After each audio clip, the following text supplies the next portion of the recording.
house, which, as you know, is up there a way, so too far to walk for now, but I will tell you all about it. It is one of the more notorious hauntings in Brixham.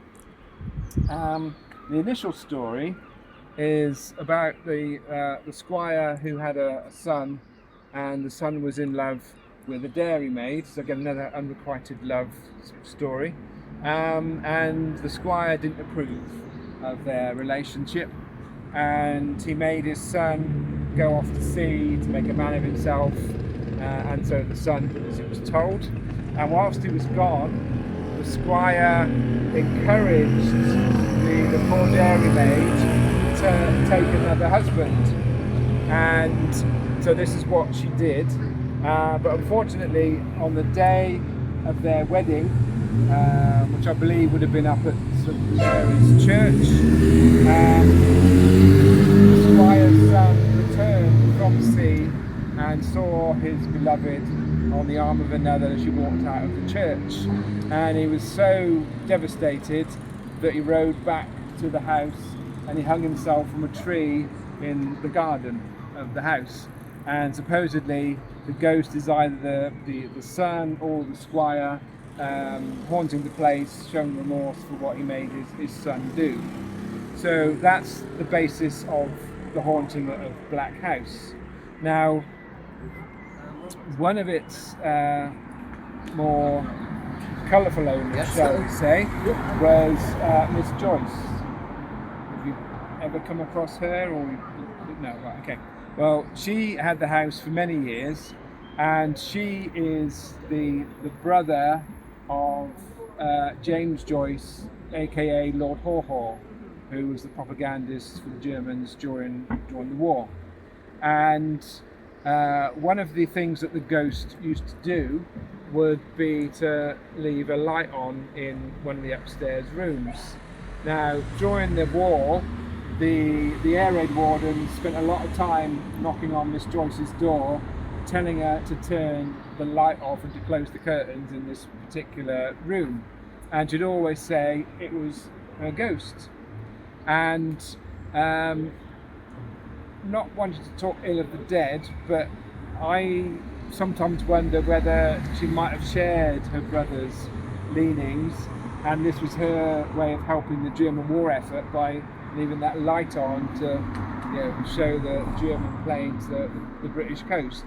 I don't think so, but it just seems odd that always happened, and she did nothing to try and stop it completely, But there we go. Now, some years ago, when we were having our meetings at Churston Court, we were joined one Monday night by a local dentist, and he came along wanting to share his story, and he said that one night he had a phone call from Miss Joyce to say that her dentures had broken and she was desperate to have them fixed, and because of her age and ill health, etc., she wasn't able to pay a visit to the surgery, so instead he went to visit her. And he says that he was sat in her kitchen, making measurements with whatever he had to do, and whilst he was there, all of a sudden he heard the sound of this sort of crashing noise and the sounds of chains being dragged across the floor of the room above, which scared him to death, and he couldn't get out of the place quick enough. And the next day he got home from work to find a handwritten note through his letterbox from Miss Joyce saying, apologising for a ghost's behaviour the night before. But it was too much for him. He did the job, and then he returned to fit them, but he refused to go inside the house. He just did it from the doorstep. Fortunately, he'd done a good job and it was right first time, so all was well. Now, I told this story again a few months ago, and one of the women on the walk, she said, I heard those chains when I was 13. And apparently she was at school and they were doing a special project about the local area, and they wanted to interview Miss Joyce and to learn all about her ghosts. And so she allowed them to come into the house, but said, I'm not going to tell you about my ghosts, but I will tell you my stories. And so as they were sitting there, listening to Miss Joyce and making notes or whatever they were doing, suddenly they heard the sound of these chains being dragged across the floor above.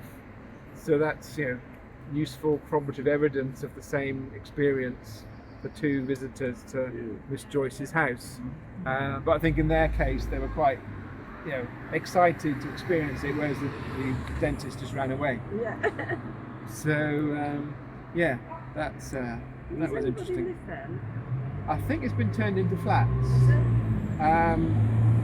It was interesting because some years ago, in the early days of my group, one of the guys that used to be the estate agents from the company just up here, he was in charge of selling it. And one of the other things that supposedly happens there is people get locked in. And that's what happened to him. He was looking around some of the rooms, and I think he was there on his own. They were in between sort of owners, and tried to get out of the particular room, and he couldn't. So he ended up having to ring someone to come and let him out. So he didn't like going there. But after that, But then there's a couple of other stories that I've heard about, again through people coming to our meetings. A couple of friends of ours used to live in a building just up the road from Black House, which used to be the old dairy. Oh, yeah. And we think that's where the dairy maid that the son was in love with worked.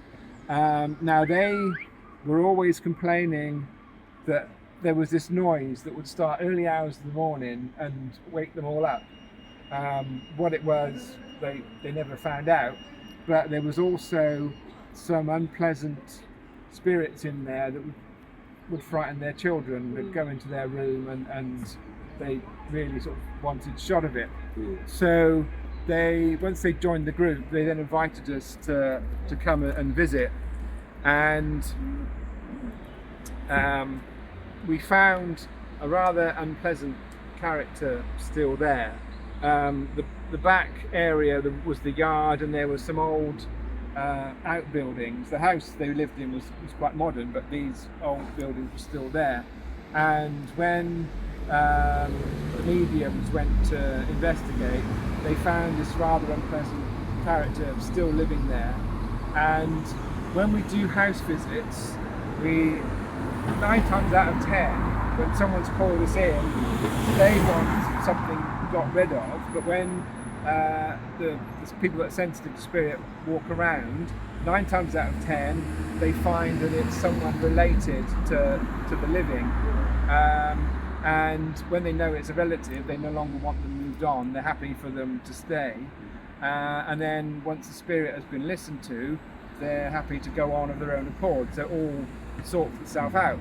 But this is one of the few occasions where we've actually had to do a sort of clearance, and it took us 2 attempts to finally move him on, and they finally got hold of this guy's mother, and she took him into spirit. But he'd been a rather unpleasant character in life, and he did interfere with girls, and he was still obviously trying to do it in spirit. So hopefully we helped clear that one up. But the other thing that I was told about was, again, someone else was visiting the group, and they were staying, it's the road this side of Black House, there's some holiday lets, I think, and this woman was staying there, and she said that she had this very weird, vivid experience of suddenly waking up in a room which wasn't the room that she was sleeping in, but there was like a big desk, and behind it was an elderly gentleman, and in front of it was another elderly gentleman and a young girl, and she couldn't hear what was being said, but this young girl suddenly burst into tears and ran from the room. Now, I think it's got a connection to Black House, and this is possibly the scene where the dairymaid was persuaded by the squire to marry this other gentleman, and obviously, she still loved the squire's son, didn't want this older guy as a husband, but that's what was being offered to her, and that's what eventually happened. And I think this woman who was staying in this building experience this scene. Whether it actually took place there or was somewhere else, don't know. But in my mind, that scenario does seem to fit, and it's possibly connected to Black House. So yeah, very interesting, spooky old place. Yes. And that's Brixham Ghost Hall. Okay, very welcome. Yes. Did you want to go back into the exhibit and have a drink, or do you? All right. Okay. Nice to meet you. Thank you for coming along. Nice to meet you. Yes. Nice to meet you. And if you fancy a trip up to Dartmoor, then come and find me on one of my other walks, and tell you some Dartmoor folklore as well as ghost stories. Thank you very much. Okay. Thank you. Yeah, thank you. Enjoyed it. Yeah. I hope you enjoyed it. Thank you. Well,